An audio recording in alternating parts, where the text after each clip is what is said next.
Si me acompañan, por favor, en sus Biblias a Juan 4, 10 al 14, que es la porción que vamos a leer hoy. Leer, estudiar un poquito.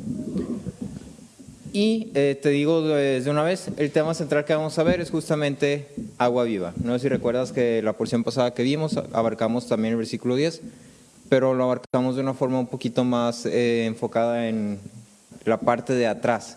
Sí, entonces no entramos tan a detalle con este concepto de agua viva y qué es lo que significa, qué es lo que implica, qué es lo que contiene todo este concepto de agua viva. Entonces, en la sesión de hoy lo que vamos a hacer es que vamos a profundizar un poquito más en este concepto. Ahora, le decía al pastor Aaron ayer, no, pues que fíjate que no se me hace tanto, o sea, pues no sé, se me hace sencillo. Y luego me topé con unos cuantos libros por ahí, que son como de 1000 páginas cada uno, y todos están hablando justamente del mismo versículo 14. Y entonces, vaya, estaba muy equivocado, como suele suceder. Entonces eso me pasa por parlanchín, ¿verdad? Pero bueno, entonces te voy a explicar más o menos nada más la estructura de cómo vamos a ver esto, para que me vayas pudiendo seguir así, más o menos la corriente.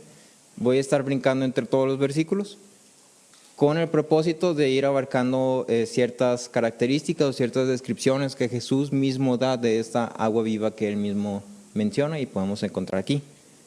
Pero antes de eso voy a abarcar lo que viene siendo el versículo 11 y 12, que es la respuesta de la mujer samaritana, nada más como para hacer ahí una conexión entre las personas, ¿no?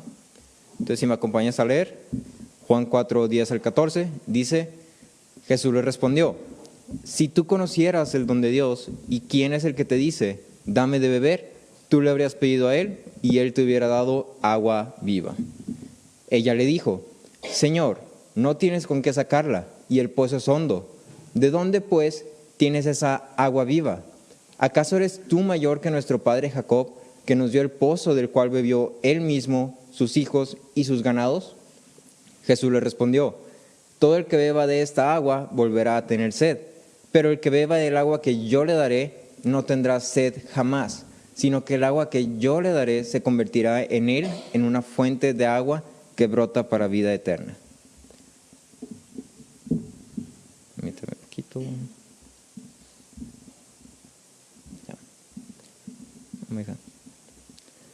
Entonces, vamos a continuar con estas conversaciones que estoy teniendo. Específicamente en ese momento estamos en la conversación con la mujer samaritana.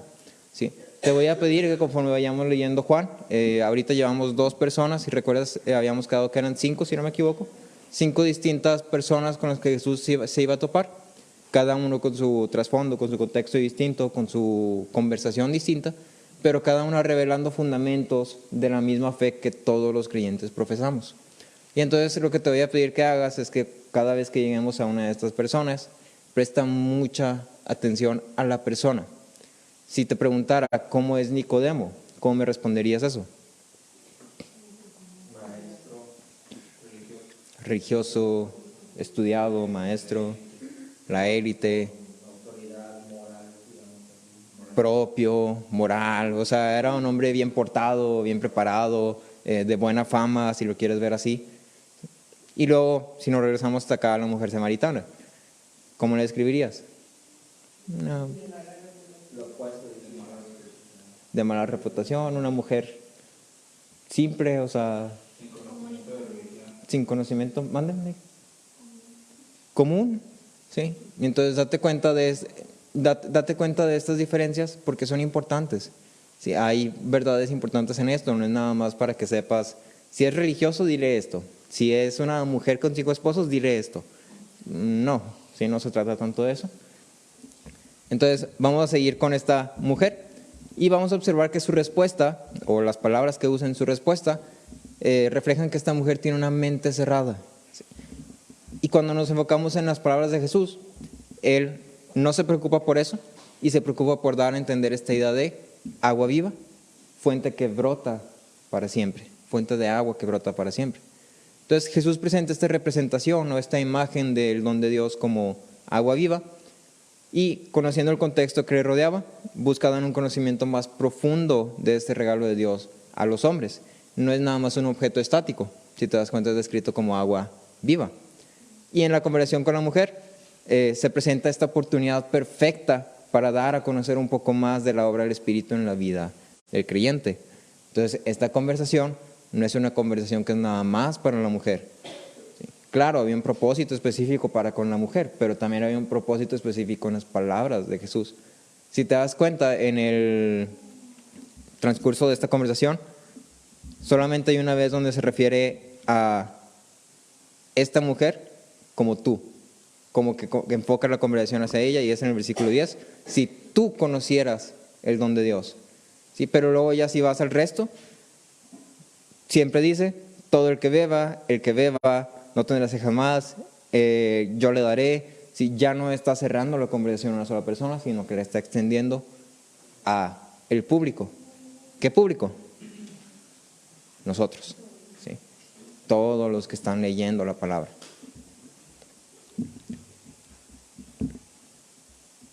Entonces, me gustaría empezar abarcando los versículos 11 y 12, que dice, ella le dijo, Señor, no tienes con qué sacarla, el pozo es hondo.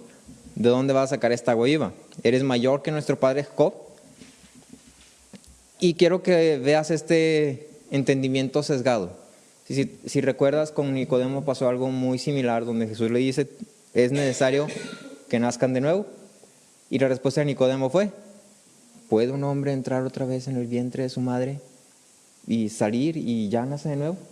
O sea, tomó las palabras de Jesús que tenían un significado espiritual, un significado que va más allá del hombre, de lo terrenal, y lo convirtió en algo literal.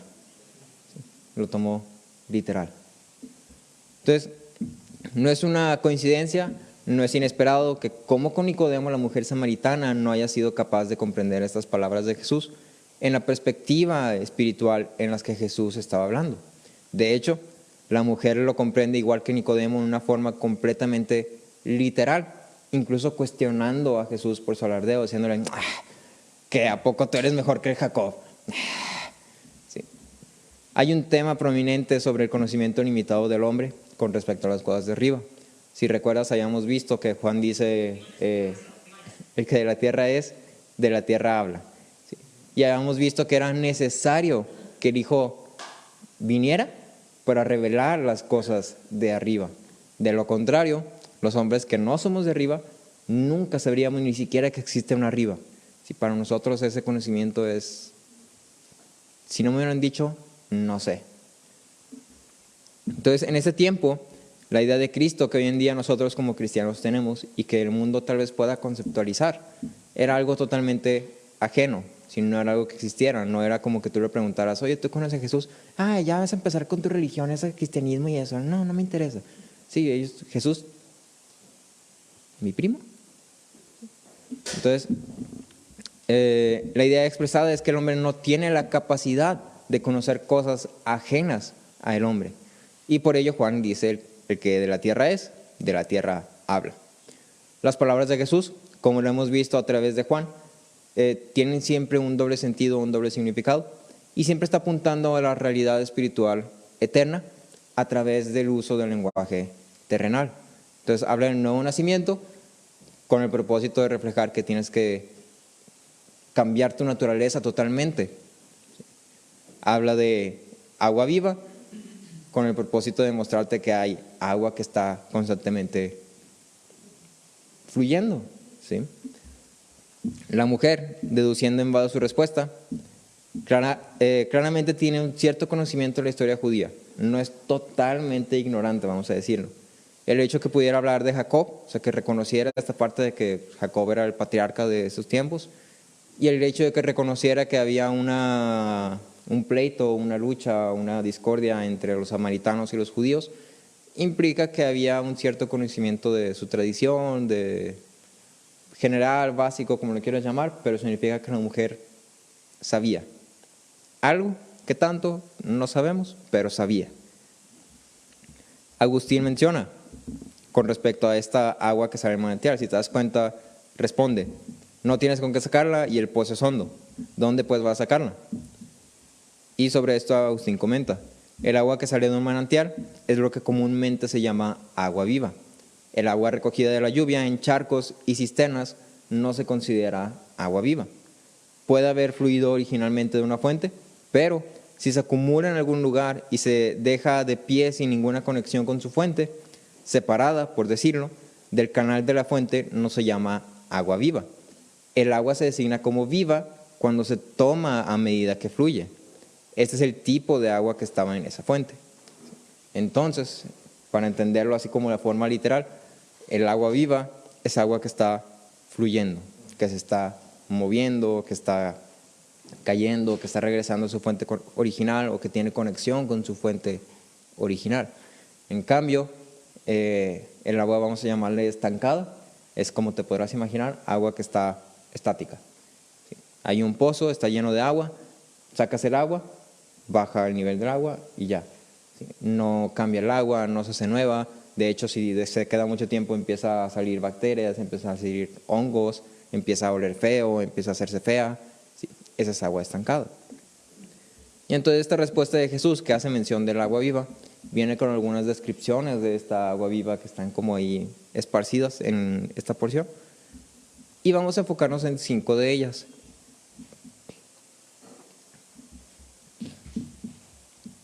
Vamos a llamarles características del agua viva o cualidades del agua viva, la palabra que más te guste, o 5 puntos del agua viva, ¿no? Como le quieras llamar. Pero esta respuesta de Jesús está presentando la idea del agua viva. Y esta expresión es utilizada en repetidas ocasiones en Juan, pero la primera aparición de esta expresión la podemos rastrear hasta el Antiguo Testamento. Si nos vamos allá a Jeremías 2:13, si alguien me quiere ayudar a leerlo, Jeremías 2:13 empieza con ¿por qué 2 males? 2:13. Porque 2 males ha hecho mi pueblo, me dejaron a mí fuente de agua viva y cavaron para sí cisternas rotas que no reciben agua. Gracias. En el Antiguo Testamento muy comúnmente se utilizaba esta expresión de agua viva o de fuente o de manantial o si así como que juntas los puntitos te vas a dar cuenta que también se usa mucho esta idea de derramamiento. Y todos están usando esta misma imagen de el agua o de algo líquido. ¿Sí? Entonces, esta expresión se utiliza comúnmente y específicamente en Juan para hacer referencia al Espíritu Santo y todo lo que Él da. ¿Sí? Esta expresión abarca muchas cosas. No sería correcto decirte que nada más lo entiendas como Espíritu Santo y ya, porque abarca muchas cosas. En Juan generalmente está un poco más enfocado en esta parte del Espíritu Santo, pero otra vez es una expresión, es un término que abarca un campo de ideas bastante amplio, entonces como que ten esto en mente, ¿no? En Romanos 6:23 dice, porque la paga del pecado es muerte, pero la dádiva, o sea el regalo de Dios, es vida eterna en Cristo Jesús, Señor nuestro.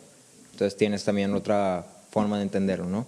El Espíritu Santo, vida eterna. Los profetas esperaban el tiempo donde agua viva fluiría de Jerusalén. Esto lo podemos encontrar en Zacarías 14:8 y Ezequiel 47:9. Te leo Zacarías, si alguien gusta ayudarme con Ezequiel. Zacarías 14:8 y Ezequiel 47:9. Zacarías dice, en aquel día brotarán aguas vivas de Jerusalén, una mitad hacia el mar oriental y la otra mitad hacia el mar occidental. Será lo mismo en verano que en invierno.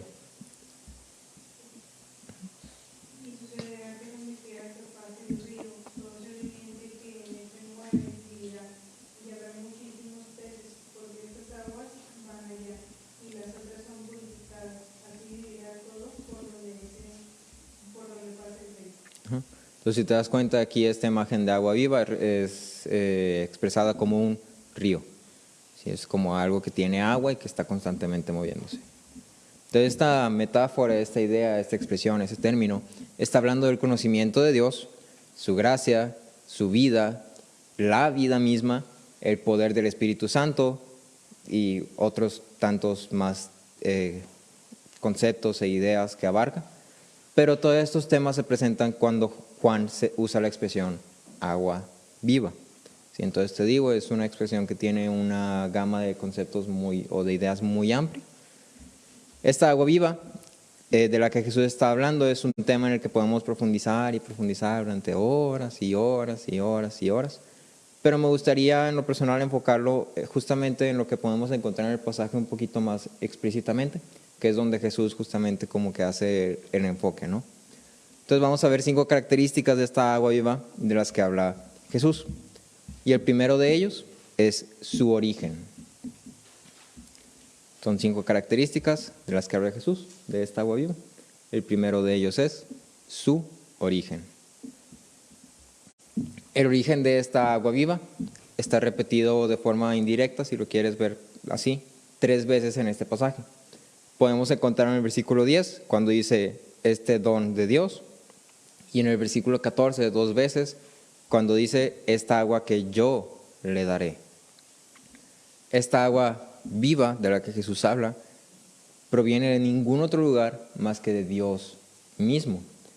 Y es Jesús el medio por el cual el agua viva es otorgada.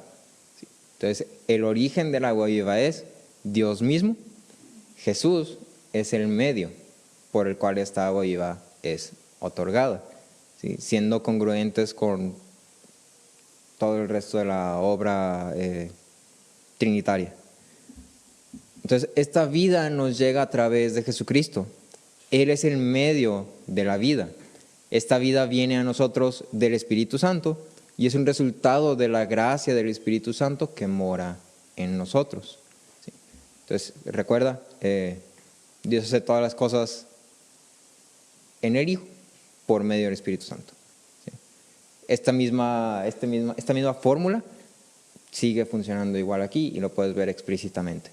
¿Sí? Entonces, el medio por el cual esta agua es otorgada, verlo así de forma literal. La mujer samaritana, ¿cómo se enteró de esta agua viva? Por medio de Jesús, exactamente. ¿Sí? ¿Quién envió a Jesús? Dios. ¿Sí? ¿Por qué esta mujer pudo entender lo que era el agua viva? Por el Espíritu Santo. ¿Sí? Y es exactamente la misma fórmula que siempre ha sido utilizada y siempre va a funcionar. ¿Sí? No hay otro lugar, no hay otro objeto, no hay una persona o no hay nada que exista en este mundo que pueda proporcionar esta agua viva, más que Jesús, más que Dios mismo. Es por ello que hay tanto énfasis en estas 2 ideas que se presentan en Juan, que afirman que Dios es vida y solo Dios puede dar vida, porque solo Dios es vida. Entonces, esta vida es dada a través de Jesús. Si te regresas ahí al prólogo, a Juan 1, en el versículo 4 dice, en Él estaba la vida, y la vida era la luz de los hombres. ¿Quién tenía la vida? Jesús. ¿Quién tiene la vida? Jesús. ¿Sí? Entonces, de la forma que médicamente un hombre no puede ser resucitado, sino por medio de un desfibrilador que aplique una corriente eléctrica a su cuerpo, cuando alguien está ahí muertito, necesitan... Pero esa fuerza, esa corriente eléctrica es algo externo al hombre. Y lo que hace esa corriente es que, vamos a decirle que activa lo que hay dentro del hombre. Esa misma imagen es cómo funciona el espíritu en nosotros. Es una fuerza externa, es algo externo a nosotros que viene y activa algo en nosotros. Que nosotros, por nuestra parte, pues estando muertos, no podemos activar. No somos capaces de. El hombre por sí mismo no tiene esperanza de vida. Y las conversaciones de Jesús con Nicodemo y con la mujer samaritana son un claro ejemplo de esto. Aún teniendo a Dios enfrente de ellos, ninguno fue capaz de entender realmente quién era esta persona que le estaba diciendo estas cosas tan extrañas. Así como que nuevo nacimiento, como que nacer de nuevo, como que agua viva. No traes ni tu cuerdita, ni tu cubeta para amarrar y ahí sacar, está llenando el pozo. ¿Cómo lo vas a hacer? ¿Traes un popote de 10 metros o qué? Entonces el primero es su origen, la primera característica. La segunda característica es su gratuidad. O de carácter gratis, si lo quieres poner en otra palabra. Esta agua viva, como es descrita en el versículo 10 es un don de Dios, es decir, un regalo gratuito. Si nos regresamos ahí dice, si tú conocieras el don de Dios. Spurgeon comentaba sobre esto diciendo, la vida espiritual es un don, totalmente un don. Se da según la buena voluntad y el propósito de Dios. Si el Señor da la vida nueva a algunos y a otros no, Él es perfectamente libre de hacer lo que Él quiere con los suyos. Los regalos no están regulados según la ley de deudas. Si tienes que dar algo, ¿mande? De deudas. Si tú tienes, si te ves obligado a dar algo, ya no es un regalo. La característica de un regalo es que es algo que das gratuitamente por tu propia voluntad. Entonces, esta agua viva es un regalo porque es algo que Dios da gratuitamente por su propia voluntad. No porque lo deba, no porque haya algo que lo esté forzando a dar vida, simplemente porque Él quiere. Entonces, este don de Dios no pide nada de los hombres para ser obtenido. El requisito único, si lo quieres ver así, es pedir. Si lo hubieras pedido, Él te hubiera dado. Y ahorita vemos un poquito más de esto. El agua viva que Dios está ofreciendo a los hombres no depende de los hombres en absoluto. Aún el mismo pedir es obra del Espíritu en el hombre. Entonces llevamos dos, su origen, su gratuidad. El tercero es su magnitud o su extensión, que extensión no sería la palabra correcta. Entonces, nota con cuidado las palabras que Jesús usa. Cuando Jesús, aun cuando su conversación es una conversación uno a uno con una mujer samaritana en medio de la nada, o sea, en medio de ahí, nada más hay un pozo y son las 6 de la tarde, nadie va a estar ahí a esa hora. Si todos están ocupados siendo felices, yo qué sé. Las palabras de Jesús son muy precisas e intencionales. En el versículo 14 utiliza la palabra jos cuando dice, el que beba del agua que yo le daré. Entonces en esta expresión que dice, pero el que beba. Y aquí está utilizando la palabra jos en el griego. Y esta palabra es correctamente traducida como quien quiera o quien sea. ¿Sí? El que sea. El don de Dios, esta agua viva que Dios ofrece a los hombres, es un regalo que se extiende a todos los hombres. Nota el contraste inmenso que hay entre estas dos personas con las que Jesús ha conversado hasta este punto. Tenemos en un extremo a Nicodemo, judío de judíos, persona moral, súper preparado. Y tenemos por otro lado a la persona más alejada de lo que se considera moral, la mujer con 5 esposos, con 5 y medio. Entonces, notas este enorme espectro que se crea y eso es algo intencional. Si tienes de un lado una persona totalmente religiosa, totalmente judía, totalmente... Si alguien lo merecía, acá. Y luego tienes este otro extremo. Si alguien no lo merecía, acá. ¿Y qué es lo que se crea todo en medio? Todas las personas a las cuales debemos de llevar el Evangelio. Debemos de ofrecer el Evangelio, porque el Evangelio es para todas estas personas. El mejor, entre comillas, y el peor. Es lo mismo para todos. Entonces, en esta conversación se repite la idea que ya se expresa en el Evangelio, que debe ser extendido a todos los hombres de todo pueblo y nación.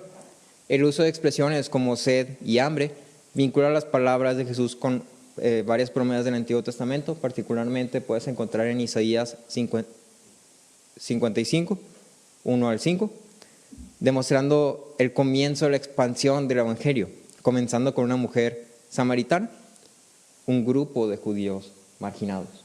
Si échalos para afuera, no los quiero, los discriminados. El regalo de Dios es y debe ser presentado a todos los hombres. No es exclusivo para los más pecadores que claramente lo necesitan. No, es que yo conozco una amiga, ella necesita el Evangelio. O sea, no, yo le daría lo que yo tengo porque ella sí lo necesita. ¿Sí? Ni es innecesario para los más justos. ¿Sí? No, pues yo lo tengo de más. Sí, o sea, la neta, así como que tú digas, ¿lo necesito? Nah, o sea, pues, me sirve, sí. Mejor tenerlo que no tenerlo, ¿verdad? Pero el Evangelio es para todos. ¿Sí? Todo hombre tiene exactamente la misma necesidad y a todo hombre le es ofrecido exactamente el mismo don. Cito a Spurgeon: hay otra clase aquí presente, representada por algunos pocos, que gustosamente serían salvos, pero temen ser demasiado malos. Ellos piensan que nunca podrían ser salvos después de retrasar tanto tiempo y pecar tan vilmente. Si conocieras el don de Dios, nunca pensarías eso, porque mi Señor Jesús ama a los grandes pecadores. Este hombre, se dice, recibe a los pecadores y come con ellos. Entonces, ninguna persona está exenta de no recibir este don. ¿Sí? Este don es para todos. Entonces, llamamos 3: su origen, su gratuidad, su magnitud, y el número 4, su condicionante o su requisito. La cuarta característica habla del requisito para recibir este regalo. A la mujer, cuando llega, en ningún momento se le pide que viva una vida moral. No dice, sí, tengo un regalo, pero necesitas vivir una vida buena para poder recibir. Ni tampoco dice, sí tengo este regalo para ti, pero primero ve y arregla esos asuntos que tienes con tus 5 y medio esposos y luego date la vuelta otra vez y ya te lo doy. No. El regalo es ofrecido y está ahí. No pone ninguna condicionante, no pone tienes que hacer esto antes, tienes que cambiar tu vida antes, tienes que hacer esto o aquello, Simplemente se dice, si conocieras, lo pedirías. Entonces, el requisito es conocer. Las palabras de Jesús expresan una consecuencia o reacción al conocimiento. Las palabras son, si conocieras, lo pedirías. Es una afirmación, es un hecho que lo pedirías si lo conocieras. El requisito en realidad es conocer. En el momento que sabemos lo que Cristo puede darnos, es seguro que lo pidamos. Pero entonces se presenta esta pregunta: ¿cómo es que los pecadores van a pedir el más grande de todos los regalos si no conocen el más grande de todos los regalos? Si no saben que existe el más grande de todos los regalos. Entonces, en realidad no existe una condicionante, existe una ignorancia. Esto debe llevarnos a nosotros, que conocemos este don, a divulgar este conocimiento a todas las personas posibles, porque todos necesitan este regalo. Agustín constantemente y continuamente predicaba en latín vulgar, o sea, latín pocho, latín feo, latín naco, si lo quieres ver así, debido a que era lo que la gente común hablaba. Ese era el idioma de la gente normal, la gente del pueblo, la gente normal. Y Spurgeon afirmaba que prefería predicar en la lengua más pobre para que así los pobres pudieran comprender. ¿Sí? Y en base a esto, debemos hacernos la siguiente pregunta como planteaba Spurgeon. ¿Conocemos el don de Dios? ¿Nosotros conocemos el don de Dios? Porque si no lo hemos dicho a otros, si no lloramos por los pecados de otros hombres, si no deseamos la salvación de los que nos rodean, tal vez no conocemos el don de Dios. Si conociéramos esta necesidad tan grande que tiene el hombre y esta forma tan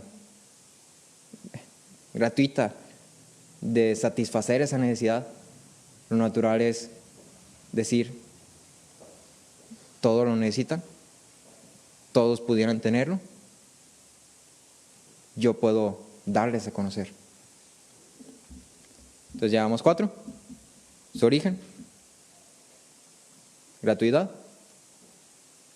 magnitud, condicionante, y por último tenemos su eficacia. El versículo 14 describe claramente: el que beba del agua que yo le daré no tendrá sed jamás. En el griego original aquí ahí se utiliza una expresión que es un doble negativo.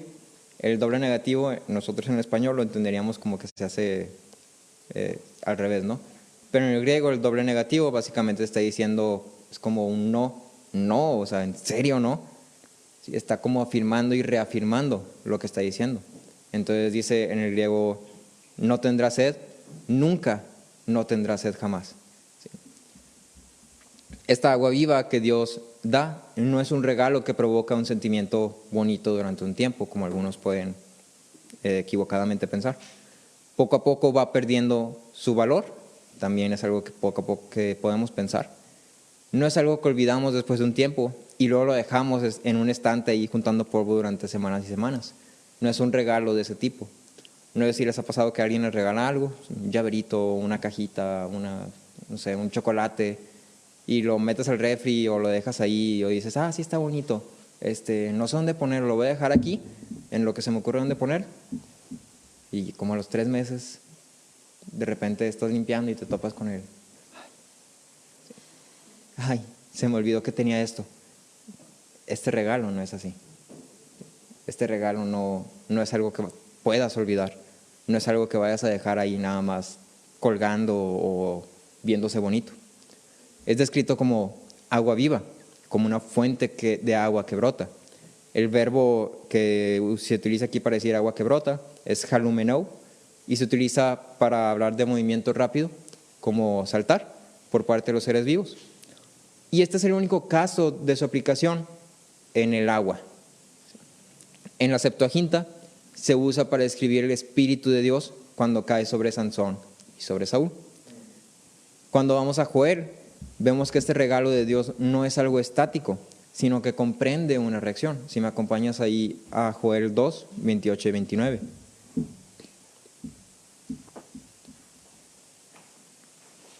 Te lo leo. Joel 2, 28 y 29 dice: sucederá que después de esto derramaré mi espíritu sobre toda carne, y sus hijos y sus hijas profetizarán, sus ancianos soñarán sueños, sus jóvenes verán visiones, y aún sobre los siervos y las siervas derramaré mi espíritu en esos días. Entonces, notas que una vez que el espíritu es derramado, hay una reacción casi inmediata a esto, según está escrito aquí. Esta es la parte viva. No hay un intermedio, no hay una condicionante. Dice, derramaré mi espíritu y sus hijos y sus hijas profetizarán. Es decir, va a haber una acción casi inmediata, como una respuesta, ¿sí?, a este derramamiento. Entonces, esta es la parte viva del agua. Esta es la parte que brota. No es algo que se queda estancado, ni que se termina después de un tiempo. Es agua continua que impulsa al creyente a una vida nueva. Aclaro, no quiere decir que van a profetizar. Ese no es el punto aquí es que va a haber una reacción. Spurgeon mencionaba, cuando Dios pone la nueva vida en un hombre, es un principio muy activo y vigoroso. Incluso cuando un hombre cae en error, si la gracia divina está en su corazón, todavía se revelará. Es decir, es tan viva esta agua que va a notarse en tu vida. Me gustaba una imagen que ponían donde decían que las fuentes de agua tienen una fuerza impresionante para hacer que el agua salga. ¿Sí? Desde donde estén en la tierra tienen una fuerza impresionante para hacer que el agua salga. Y decía, si tú pones cualquier cosa arriba de ellas, si se llenan de tierra, si se llenan de lodo, si pones un carro encima, no va a evitar que el agua salga. El agua va a seguir intentando salir hasta que salga. Y entonces esta agua viva, esta agua que brota, es exactamente igual. Una vez que está en nosotros, va a intentar salir hasta que salga. Calvino decía, aunque tengamos sed durante toda nuestra vida, es cierto que no hemos recibido el Espíritu Santo por un solo día o por un corto periodo, sino como una fuente perenne que nunca nos fallará. Y Martin Lloyd Jones decía, el agua viva es definida como viva, no es una comprensión teórica, intelectual de doctrinas. Es un entendimiento, sí, pero si no da vida, si no aviva, si no nos mueve, si no nos llena de vigor, no tenemos esta agua viva. Hay una respuesta o una consecuencia a esta agua viva que es evidente. Entonces, las 5 características que nos son presentadas en las palabras de Jesús de esta agua viva son su origen, su gratuidad, su magnitud, su condicionante y su eficacia. Por último, me gustaría abarcar un tema que también está aquí implícito, que habla de la necesidad del hombre. Este tema está presente en las palabras de Jesús, pero no está enfocado tanto en la idea de agua viva, sino más bien está enfocado en el hombre, la necesidad del hombre. Jesús dice en el versículo 13 y 14, todo el que beba de esta agua volverá a tener sed, hablando del agua del pozo de Jacob. Pero el que beba del agua que yo le daré no tendrá sed jamás. Sí, y estas palabras están revelando están reflejando un principio natural, terrenal, que ocurre en la vida de todos los hombres. Hay una conexión entre lo terrenal y lo espiritual. No es nada más un juego de palabras por estar cerca de un pozo de agua. Jesús está buscando dar a conocer que los hombres buscan estar satisfechos.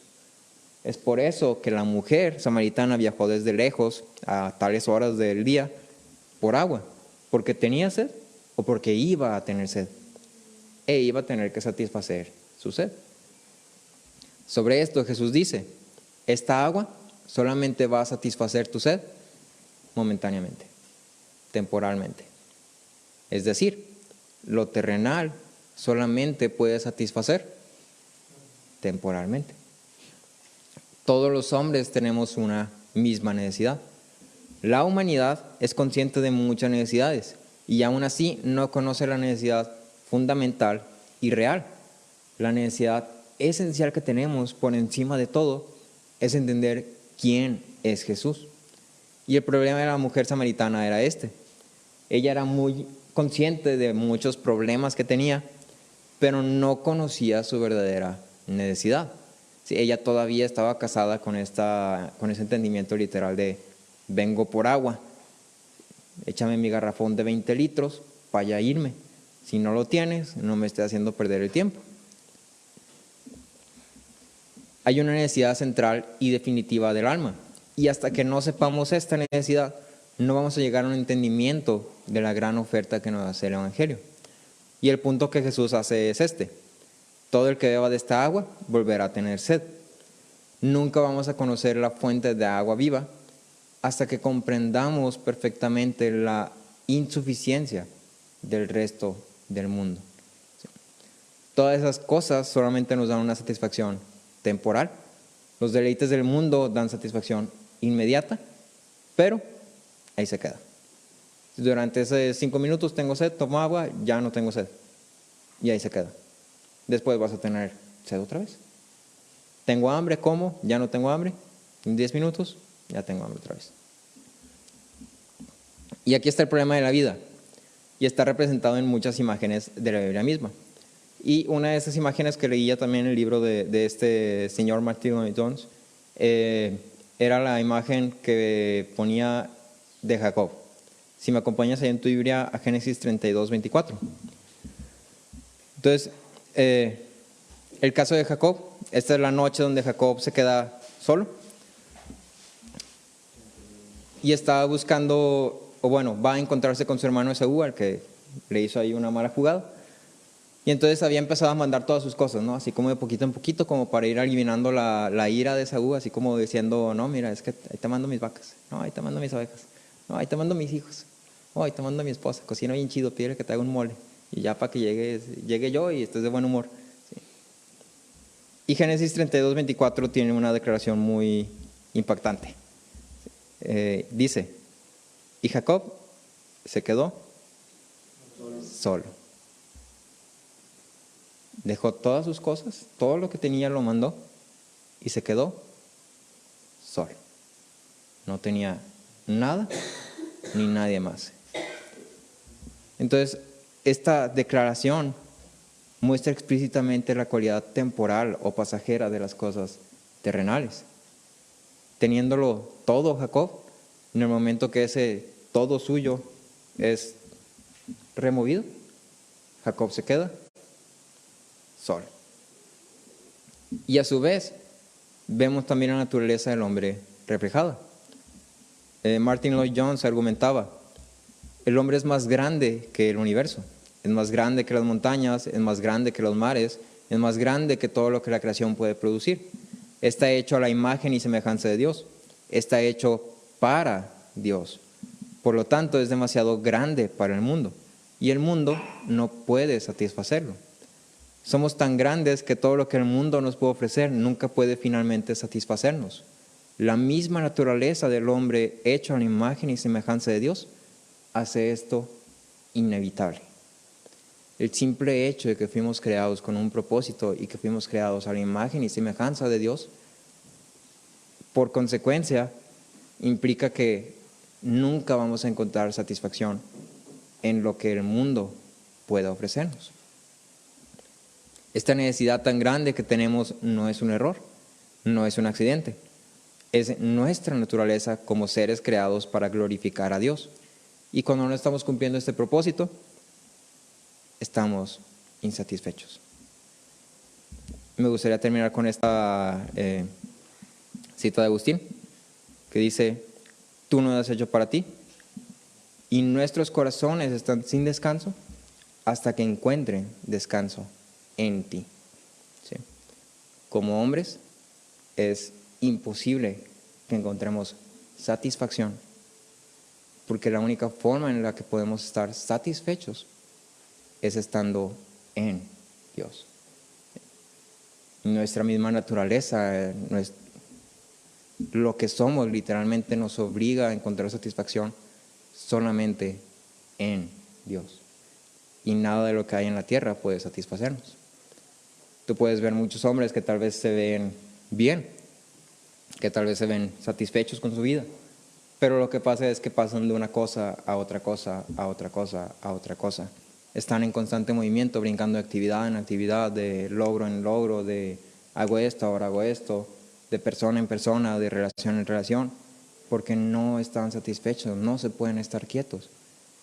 Y si le quitas todo eso, ¿qué va a pasar? Como con Jacob, se van a quedar solos.